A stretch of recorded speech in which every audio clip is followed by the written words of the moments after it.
Hey everyone, Dr. Josh Axe here, and welcome to the Growth Lab podcast, where each and every week we cover the science behind how to grow. Now, in this episode, I'll be reviewing a clip from an interview between Alex Clark and Dr. Erica Komisar, where they discuss the impact of daycare on childhood development. And so take a watch of this first clip with me right now. Well, we know that the longer you leave your child when they're under the age of 3, the greater the chance that they'll develop either, remember I said fight or flight, that they'll either develop aggressive behaviors, behavioral problems, and or a flight response, which is ADHD. And we know that ADHD diagnoses are seriously up in very young children.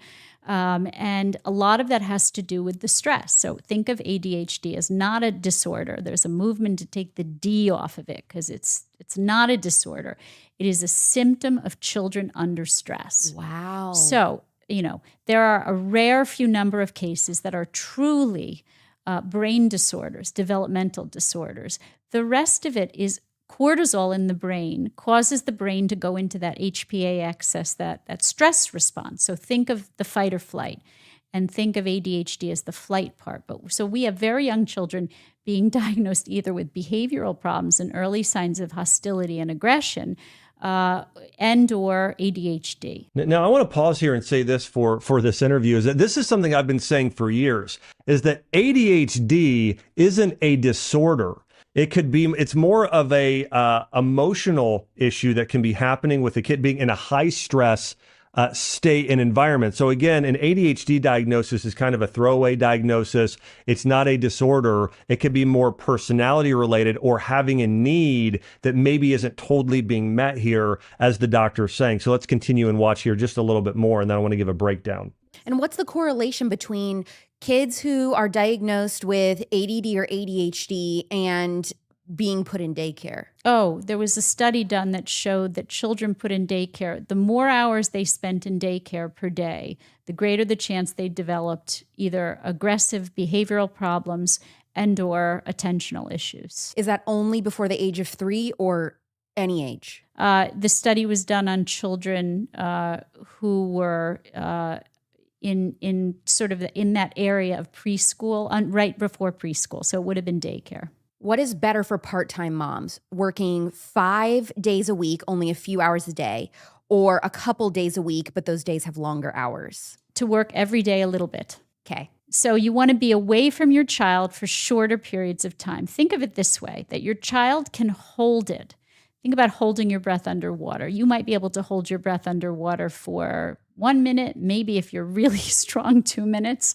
That's what it's like for children when you go away. They're holding their breath until you come home. And as she's saying here, what's happening is when kids are not next to their parents, especially from 0, some people believe it's 0 to 3, some people believe it's 0 to 5 years old, but without that human connection of the parent, because, there's something physiologically that happens with moms and dads. And when kids are with them, there's an oxytocin release. There's a secure place. It's a safe place that keeps cortisol down. As she's saying, that keeps those stress hormones down. So it's really important that there's that parental connection. Now, before I dive into a little bit more here, I want to start off saying this. My goal is not to make anyone feel guilty about anything. My goal as a physician is to help bring truth to help you and your family live the best life possible. By the way, I had a working mom. My mom worked as a school teacher. And I know that even one of my siblings was put in daycare. My youngest brother was put in daycare. And so this is something that our family did. I had amazing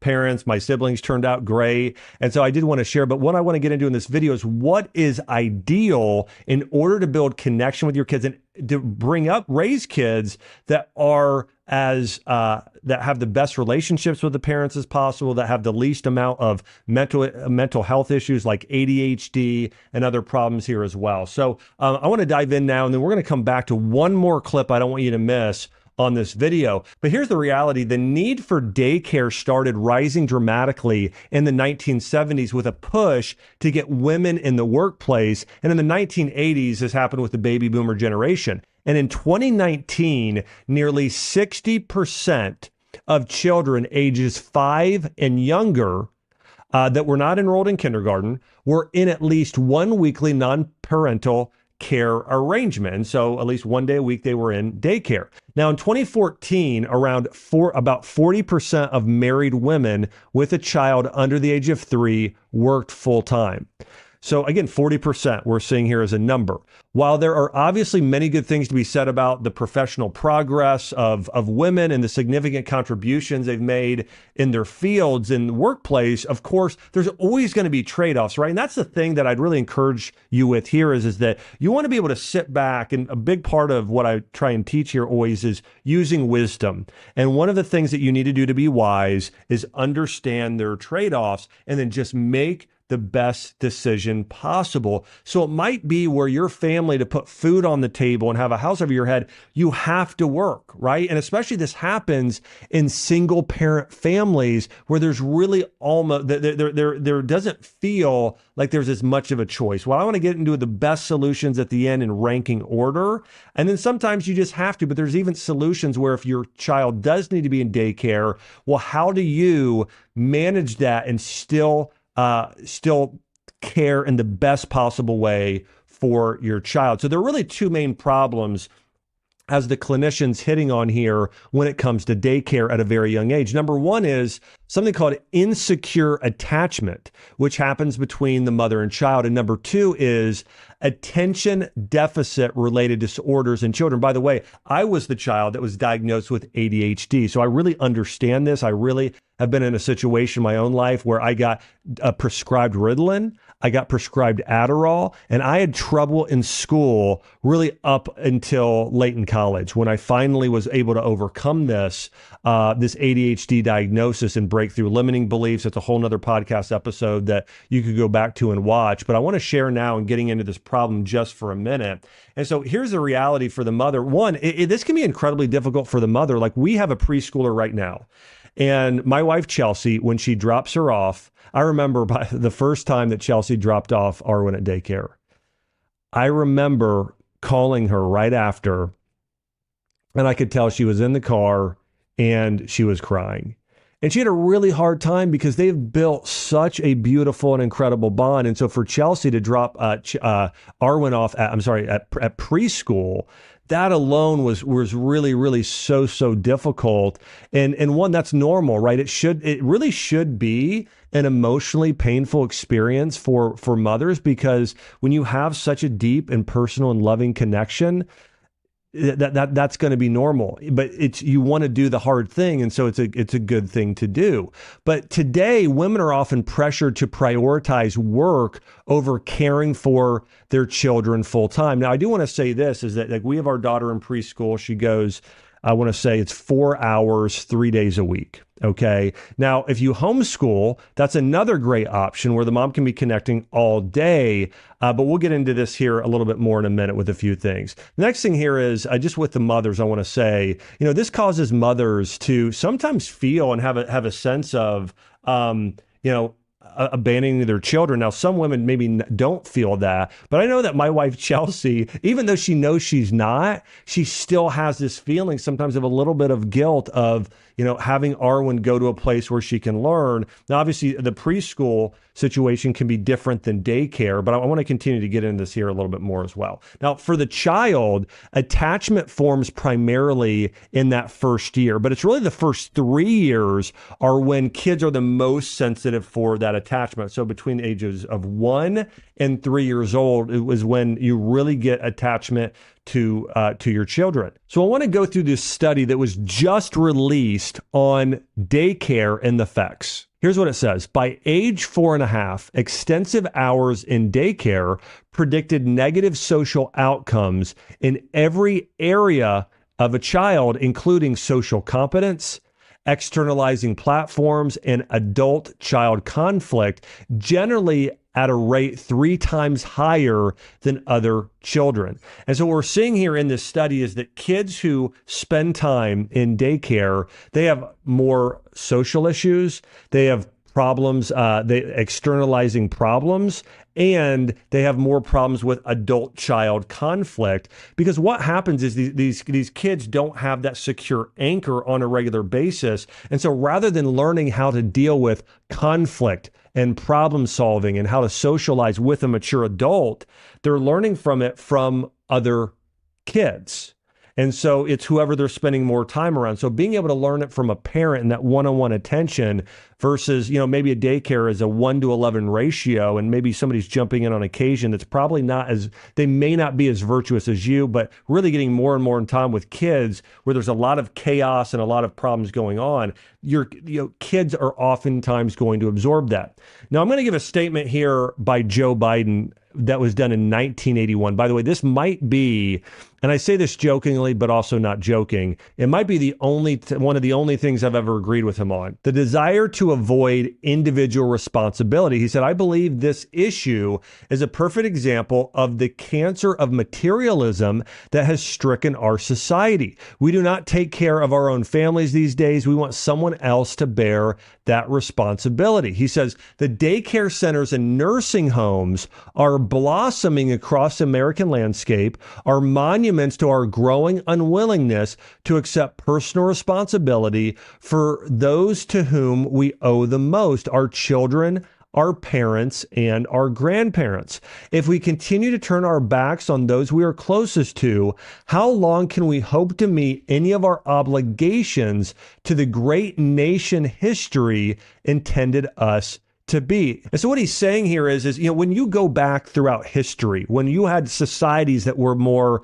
based on a tribe and a very close-knit community. I remember talking to my grandfather, and I asked him about why he decided to move to this little city in Ohio called New Bremen, Ohio. He said, well, most of our ancestors were German, and we were a certain denomination of evangelical Protestant. And he said, there was a church in the center of the community. We had a lot of our family members and friends, and we all sort of shared things. We lived together as more of this communal living, and there was no such thing as a daycare. Your grandparents watched your kids or your family friends, or there was more of this communal living in that way that we don't have today. And obviously there are a lot of benefits of that. There are also maybe some negatives and there are also some other benefits of being exposed to people from across the globe and more of this sort of globalization living. But again, there are some negatives and some trade-offs. And so what I want to do now is go through in ranking order some of the ideal things you can do. And I want to give some solutions on the best way to create connectivity for your kids and allowing them to thrive. Because again, the idea of this video here is that we not only I'm not here to guilt anybody. Listen, there are some parents and you feel like you don't have a choice of what to do at daycare. But I always want to be a bearer of truth in sharing even hard realities and give solutions as well. Now, before I get into these solutions, actually, I want to go back to the video here and play one more clip. Children under the age of 3 do something called parallel play. They don't actually, until they're about 3 years old, even interact with one another. You're not putting them in daycare for their own good. You're putting them in daycare for your good.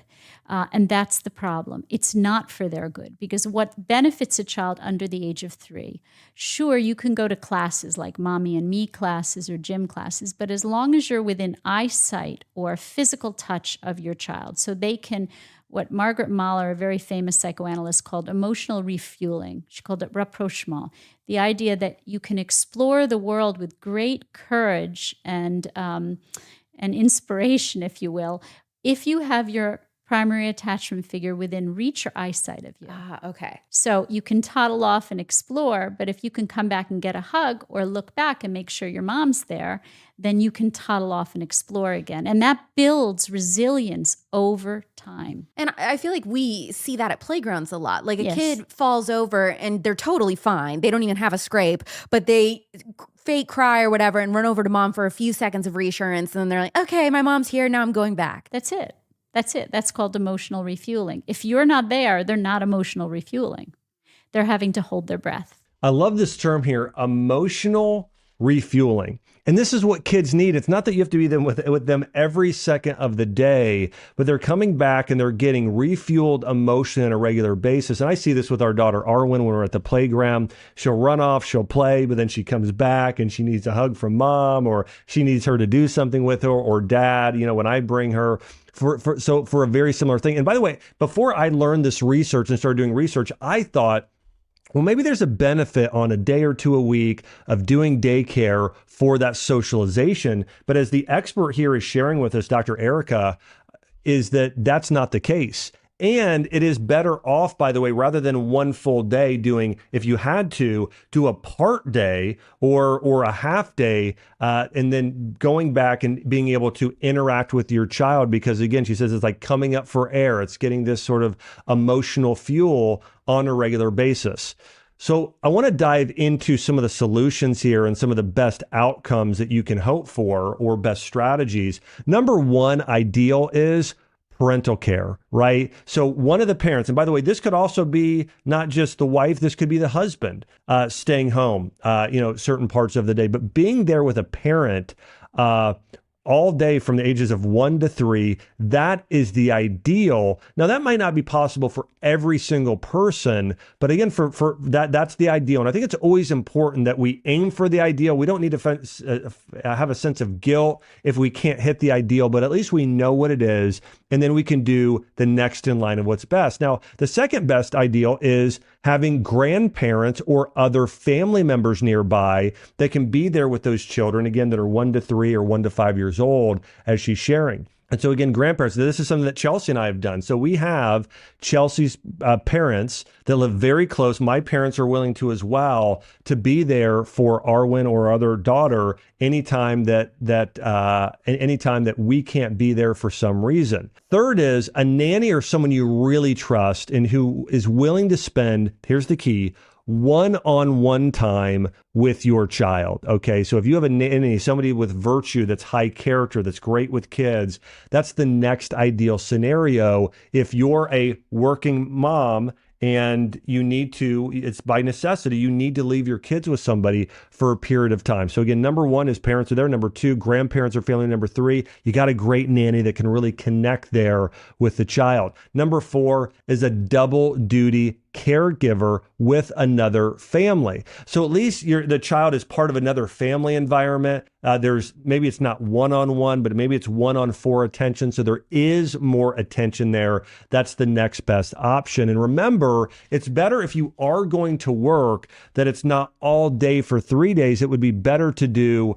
half days and then be there with your kids most of the day. And if you are one of those people that are working and you have to, then you're able to then at least go for, let's say, that second half of the day and give your child a lot of one-on-one attention. And last resort is daycare. And here's what I would say is, if you have to do daycare, do your research and try and find the best ones in your area with the smallest ratio of caregiver to child, because part of what happens is your child is put in a chaotic environment. And as she talked about, and as I studied this research, was what's happening is kids, when they're around a lot of other kids without a parent there to anchor them, their cortisol levels go up, their stress hormones go up, and they get their body in a fight or flight state. And so when the fight or flight state comes up, ADHD increases, issues like anger and getting out of bounds emotionally, because when you have 3-year-olds with a lot of other 3-year-olds, there's all of this chaos, versus when they come back to their parent, there's order, there's peace, there's calm, there's love, all of those things to help balance out the chaos, which is normal. There should be a little bit of chaos, but they have to have that balance. And if not, that chaos starts to breed fight or flight response, emotional issues, and conditions like ADHD. Now, listen, if you're in a situation where you feel like daycare, again, is the only option, here are some ways you can help your child. Number one, again, spend as much quality time with them as you can outside of daycare. And number two, play with them. Read to them before bedtime. Do everything you can to interact and build those strong bonds that you can the rest of the time that you're not with them. And I want to make this note on, if your child is diagnosed with something like ADHD, here's what I encourage you to do. Follow a more natural approach. Consider supplements and dietary changes and trying to connect with them more one-on-one, and even therapy, being able to connect with those kids instead of medicating it, because most of the time medicating it is you're not actually treating a medical condition. As Dr. Komisar was talking about, it is that ADHD is not a disorder. It's not a disease. ADHD is based on two things: personality and the child getting in too much of that fight or flight response. And so medicating it isn't going to help. Instead, do things that are natural to help those kids. Now, listen, final thing here. This video was not to, I almost didn't record this video, but I wanted to because I always want to bring the truth and share with you what I'm learning, and this breaking news that came out about daycare, this new study that was just released. I think it's so important that we know the truth so we can grow and help our kids grow and become the best they can be, and just understanding the reality and knowing the trade-offs so you can operate with wisdom. And I'd love to hear from you. Leave a comment below and let me know if you've seen or personally experienced any of these effects on daycare and childhood development. So let me know your thoughts here in the comment section below. Hey, thanks so much for watching this video on the side effects and trade-offs of daycare.